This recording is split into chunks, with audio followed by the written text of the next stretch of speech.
Alors, qu'est-ce que j'ai prévu aujourd'hui? Les armures de War Machine. Bah c'est parti. Et salut à tous, aujourd'hui on se retrouve pour une nouvelle vidéo sur les armures de War Machine quoi. Parce qu'il a quand même eu beaucoup d'armures. Moins qu'Iron Man, mais beaucoup quand même. Je fais le décompte, il en a eu... Oh. Ah, il y en a une que j'ai pas faite. Que j'ai pas écrit, bah je vais le faire après, c'est pas grave. Pour l'instant, je fais déjà ce que j'ai écrit dans mon programme de vidéo. Alors War Machine, pour ceux qui connaissent pas, et ben vous regardez le MCU. C'est aussi simple que ça. Vous achetez les films, mais bon, je vais vous passer la création de l'histoire, je vais vous le dire.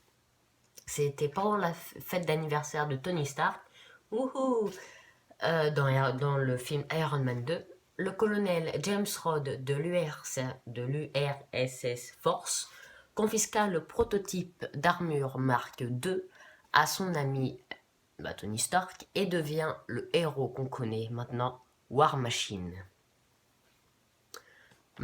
C'est 1. Mark 1, voilà. La marque 1 fut créée à partir du Mark II d'Iron Man. Il l'utilisa pour faire face à son meilleur ami qui utilise son armure bourrée pendant sa fête d'anniversaire. Il retourna à la base de l'URSS Force où elle fut armée par Justin Hammer. On peut d'ailleurs voir que le renforcement de l'armure est très visible. C'est la preuve que la technologie de Hammer n'est pas aboutie, donc elle est beaucoup moins avancée que celle de Tony Stark. De plus, toutes ces armes alourdissent le squelette d'origine qui gêne le pilote dans ses mouvements.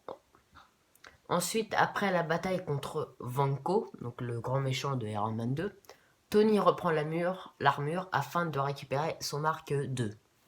Il a fait bon, t'es bien gentil Iron, mais je voudrais bien mon armure quand même, c'est un beau prototype, j'ai bien aimé, j'ai fait le con avec, donc je la garde.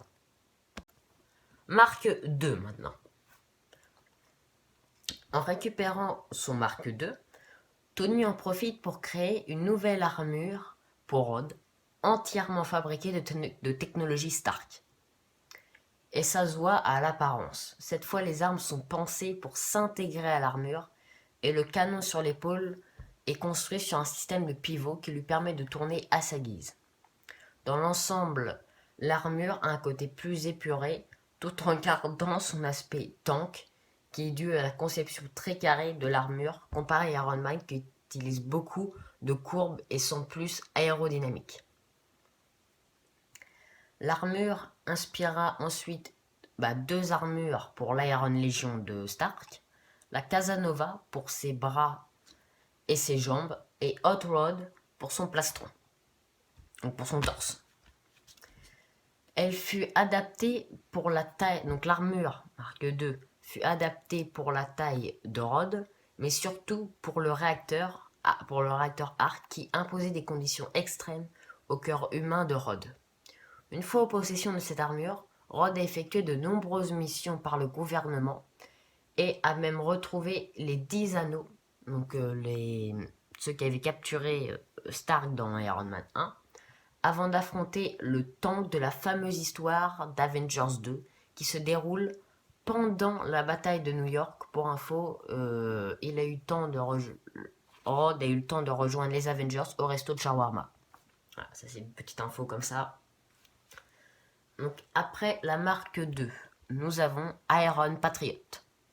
Après la bataille des Chitauri, l'armée confie l'armure à l'AIM, donc l'armure marque 2, à l'AIM de Killian pour les logiciels de l'armure, la repeint aux couleurs d'Amérique et la renomme Iron Patriot, moins agressive selon Rhodes. Après Iron Man, bien sûr, après Iron Man 3, l'armure retrouve ses couleurs et son nom. Plus tard, Fury appelle Rhodes pour évacuer les Sokoviens entre un conflit Avengers et l'intègre à l'équipe. Donc ça se déroule pendant Avengers 2.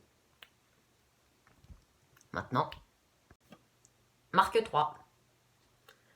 Après avoir rejoint les Avengers, il a le droit à une mise à jour de son armure qui reprend le concept de la précédente, mais en beaucoup plus imposante, et son blastron bien plus massif et encore plus carré, pour mieux faire la différence entre Iron Man avec un aspect organique et ses couleurs avec ses couleurs qui représentent une Ferrari, et War Machine qui doit représenter un tank. Le réacteur devient hexagonal et des dessins sur le plastron qui signifient le nombre d'ultrons abattus par celui-ci durant Avengers 2. Donc Avengers l'ère d'Ultron. Il est équipé d'un canon sur l'épaule, encore plus performant, un canon sonique dans les poings, un lance-grenade au poignet, 2 mitrailleuses sur les avant-bras, une mitrailleuse compacte et rétractable au niveau des hanches, et une matraque étourdissante, plus un endosquelette en étoile chromée en acier équipé de capteurs de pression à l'abdomen et de répulseurs 3e génération dans les mains et aux pieds. Donc c'est quand même du lourd. Stark la fabriqua en raison des nouvelles menaces et pour les nouveaux Avengers et aux nouveaux Avengers. Mais rendu inutilisable lorsque Vision touche par erreur le réacteur arc de l'armure et que Rhodes s'écrase au sol, conduisant à sa paralysie. Maintenant, le Mark IV. L'armure Mark IV était beaucoup plus blindée autour du torse et du bas du dos que son prédécesseur, afin de permettre à son pilote de marcher et de mieux protéger le réacteur arc et de Rhodes lui-même. Lorsque l'Ordre Noir envoyé par Thanos est arrivé au Wakanda avec une armée, Rhodes enfila son armure et servit comme soldat aérien de première ligne, effectuant des raids de bombardement sur les Outsiders et déchaînant son artillerie sur les transports de troupes. Renforcés par l'arrivée de Thor, les forces de la Terre ont commencé à repousser les envahisseurs et à mettre à la fois l'Ordre Noir. D'accord, j'ai pas compris ma phrase en fait. Mais c'est pas grave. Donc, à partir de renforcer Père et de l'Ordre Noir, vous oubliez cette phrase. Je sais pas ce qu'elle fait là, je l'enlève tout de suite. Non, parce qu'en fait, j'ai pas relu mon texte. Alors, War Machine a lâché ses armes. Donc, quand Thanos est arrivé, War Machine a lâché toutes ses armes sur le Titan fou, mais Thanos vaporise ses projectiles grâce au champ d'énergie de la pierre de l'espace, avant que cette même pierre ne crée de puissantes forces de compression autour de l'armure, la mettant à terre. Plusieurs semaines après le snap, Rhodey voyage avec ses compagnons Avengers, Rocket, Nebula et Carol Danvers, au jardin pour tenter de récupérer les pierres d'infinité et de tuer le Titan fou. Il a utilisé l'armure pour retenir un Thanos affaibli en tenant son bras droit, permettant à Thor de couper son bras gauche et d'obtenir le gantelet. Ses armes, donc de l'armure, distributeur de bombes. La machine de guerre Mark IV a 2 distributeurs de bombes à l'arrière de l'armure. Elle a également plusieurs mitrailleuses dans les gantelets de l'armure et un à l'arrière. La machine de guerre Mark IV, donc War Machine, puisque machine de guerre en VF et War Machine en VO, a plusieurs lance-missiles dans le dos et à la poitrine. Attention, la Mark V, c'est la plus longue. Mark V, j'ai trouvé absolument aucune information. Après la Mark V, on la voit jamais, donc il faut se dire qu'elle est plus performante. Mark VI. Le costume Mark VI a été créé entre 2018 et 2023 à la suite du snap.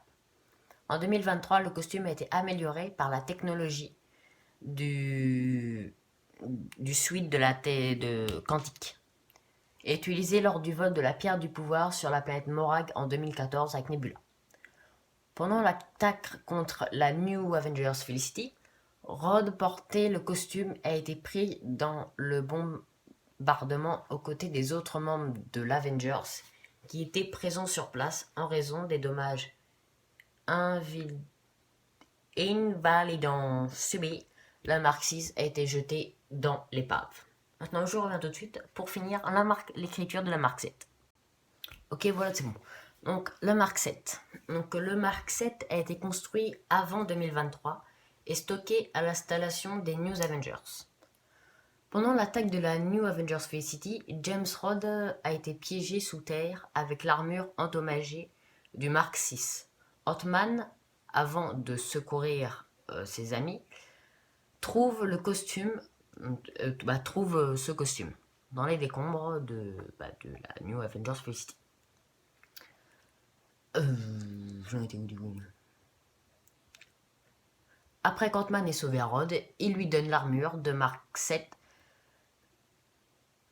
que Rhodes a utilisé pendant la bataille Avengers de Rassemblement, la dernière bataille d'Avengers Endgame.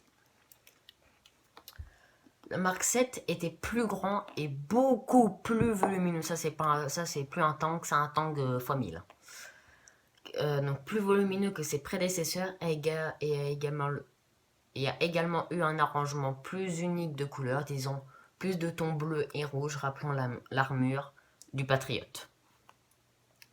C'est tout. Ça fait déjà 7. Donc il y avait 7 armures au total. Donc moi, ma préférée, c'est la 7 et la... Je crois que c'est la 4 que j'aime bien. Non, et la 3. Ouais, la 3, celle de Civil War. J'aime bien aussi la 4, mais donc, ça fait... Mais top 1, c'est la marque 7. Top 2, c'est la marque 3. Top 3, c'est la marque 4. Voilà. Donc je vous remercie d'avoir regardé cette belle vidéo. J'ai bugué un petit peu, mais je trouve que ça allait.